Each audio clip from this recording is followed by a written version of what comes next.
বন্ধুরা, প্রত্যেক দিন স্নানের গুরুত্ব সম্পর্কে আমরা সকলেই জানি, কিন্তু সেই স্নান কখন করতে হবে তার গুরুত্ব সম্পর্কে আমরা কতটুকুই বা জানি।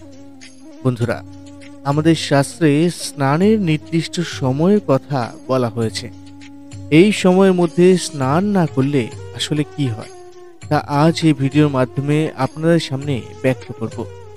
আশা করি দর্শক বন্ধুরা, এই ভিডিওটি আপনার জীবন পরিবর্তন করবে, এক গুরুত্বপূর্ণ ভূমিকা পালন করবে। তাই ভিডিওটি সম্পূর্ণ মনোযোগ সহকারে দেখুন। দেখার পর কোনো প্রশ্ন বা মতামত থাকলে নিচের কমেন্ট বক্সে অবশ্যই জানাবেন। বন্ধুরা, একবার ভগবান বিষ্ণু এবং মা লক্ষ্মী ক্ষীর সমুদ্রে শীষ নাগের শয্যায় বিশ্রাম নিচ্ছিলেন। তখন বিনতার পুত্র গরুড় সেই স্থানে এসে ভগবান বিষ্ণু ও মাতা লক্ষ্মীকে জিজ্ঞাসা করলেন, হে ভগবান, আমি পৃথিবী ভ্রমণ করে এসেছি। দেখলাম পৃথিবীতে অনেক মানুষ প্রতিদিন স্নান করেন, তবুও তারা দুঃখী থাকেন। তাদের এই দুঃখের কারণ কি? প্রভু, আপনি আমাকে এই বিষয়টি বলতে পারেন? স্নান করার সর্বোত্তম উপায় কি? কখন এবং কিভাবে স্নান করা উচিত? স্নান করার সময় কোন মন্ত্র উচ্চারণ করা? এবং আমার মনে এই সব প্রশ্নগুলোর উত্তর জানার ইচ্ছা তৈরি হয়েছে।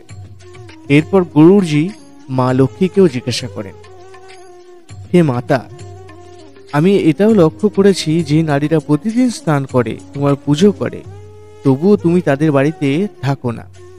এটার কারণ কি? গরুড়জি এই প্রশ্ন করলে ভগবান বিষ্ণু বললেন, হে পক্ষীরাজ, আপনি সঠিক প্রশ্ন জিজ্ঞাসা করেছেন। স্নান করা খুবই গুরুত্বপূর্ণ। স্নান করলেই আমাদের শরীর ও মন শুদ্ধ হয়।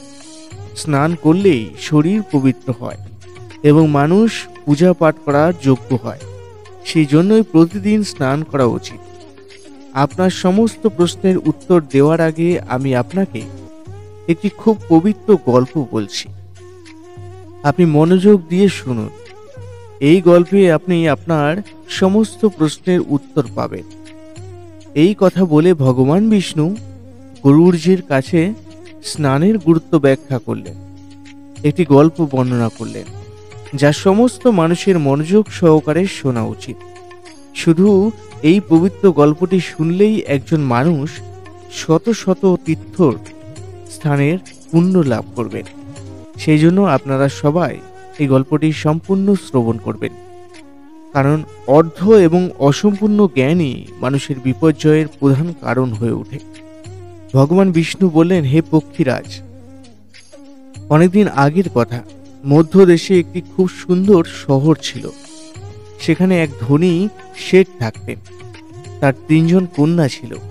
শেঠ তার মেয়েদের কখনো কোনো কিছুর অভাব হতে দেননি।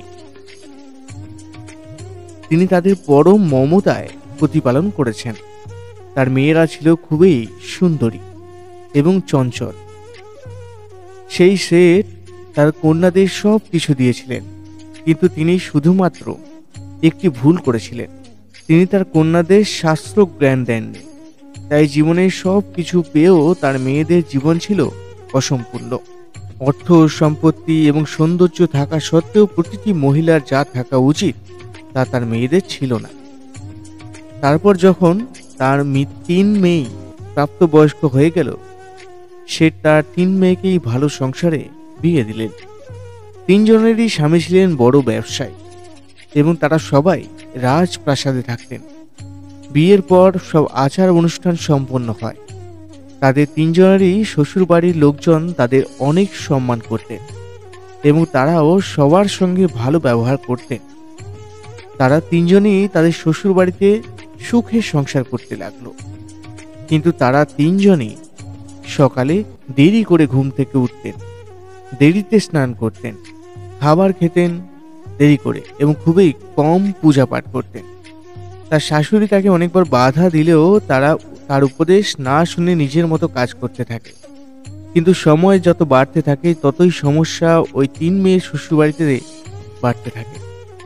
3 স্বামী ব্যবসায় আর্থিক ক্ষতির সম্মুখীন হতে শুরু করে এবং ধীরে ধীরে তাদের পুরো ব্যবসায় সম্পূর্ণ ডুবে যায়। তারা অন্যের কাছ থেকে ঋণ নিয়ে ব্যবসা চালাতে শুরু করে, কিন্তু তারপরেও তাদের লোকসানের মুখে পড়তে হয়। যার ফলে বাড়িতে ঝামেলা এবং বারবার মারামারি হতে থাকে।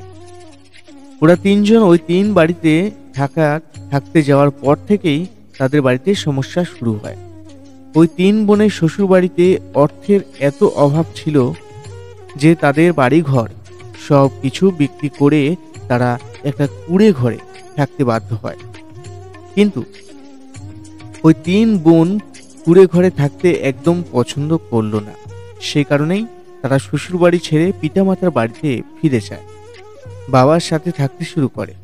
বাবার বাড়িতে এসেও তারা তিনজনই দেরি করে ঘুম থেকে ওঠে, দেরিতে স্নান করে এবং স্নান না করেই খেতেন, যার কারণে তার বাবাও ব্যবসায় বিস্তর ক্ষতির সম্মুখীন হতে শুরু করে এবং তার আর্থিক অবস্থারও অবনতি হতে থাকে। তারপর একদিন ভগবান বিষ্ণু ঋষি রূপে তার দ্বারে এলেন। শেঠ সেই সাধুকে অত্যন্ত শ্রদ্ধার সাথে স্বাগত জানালেন, তার পা ধুয়ে তাকে প্রণাম করলেন। তখন সেই শেঠ মহান ঋষির কাছে তার দুঃখের কথা বললেন এবং শেঠ তার মেয়েদের ডেকে তাদের সম্পর্কে পুরো সত্যটা ঋষিকে জানালেন এবং এর সময় চাইলেন যে ঋষি তিন কন্যার দিকে এক ঝলক তাকালেন, তিনি পুরো সত্যটা বুঝতে পারলেন। এই তিন বোনের চারপাশে নেতিবাচক শক্তির একটা চক্র আছে যা তাদের সাথে ঘুরছে। তারা যেখানেই গেছে সেই নেতিবাচক শক্তি তাদের ছাড়ছে না। তখন ঋষি সেই শেঠকে বললেন, আপনার তিন কন্যার অভ্যাসের কারণে তাদের চারপাশে নেতিবাচক শক্তির বৃত্ত তৈরি হয়েছে। এই কারণে যেদিকে যাচ্ছে সেখানে শুধু দুঃখ কষ্টই আসছে। তোমার তিন মেয়ে খুব অলস, তারা দেরিতে ঘুম থেকে উঠে, দেরিতে স্নান করে আর স্নান না করেই খাবার খায়। এই কারণেই তাদের জীবনে এই সমস্যাগুলো আসে। তারপর সেই ঋষি এবং শেঠ তার কন্যাদের অত্যন্ত গুরুত্বপূর্ণ জ্ঞান দিলেন এবং তাদের প্রতিদিন তা অনুসরণ করতে বললেন। তিনি বললেন, হে বৎস, স্নান 5 প্রকারের হয়: ব্রহ্ম স্নান, দেব স্নান, ঋষি স্নান, মানব স্নান এবং দৈত্য স্নান। এই স্নানের সময় অনুযায়ী এগুলি নির্ধারিত করা হয়। শাস্ত্র মতে ব্রহ্ম মুহূর্তে স্নান করাকে সর্বশ্রেষ্ঠ মনে করা হয়েছে।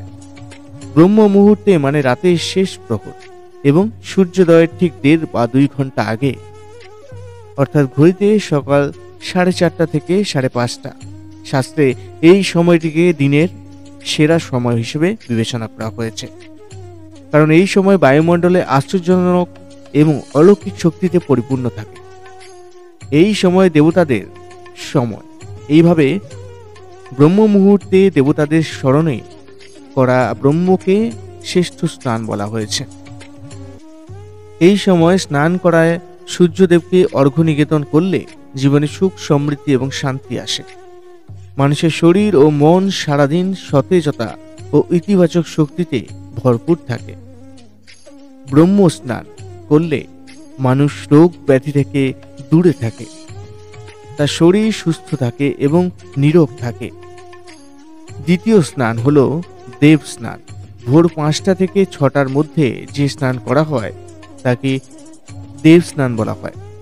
সমস্ত পবিত্র নদীকে স্মরণ করে এই স্নানকে শিরা স্নান বলা হয় হিসেবে বিবেচনা করা হয়। এই সময় স্নান করলে মানবদেহে ইতিবাচক শক্তি সঞ্চার হয় এবং শরীর থেকে সব ধরনের নেতিবাচকতা ও মন্দ শক্তি দূর হয়ে যায়। দেব স্নানের সময় স্নান করলে শুধু শরীর নয়, মনও পবিত্র হয়। এই সময় স্নান করলে সম্পদ বৃদ্ধি হয় এবং মানুষ সব বস্তুগত সুখ লাভ করে থাকে।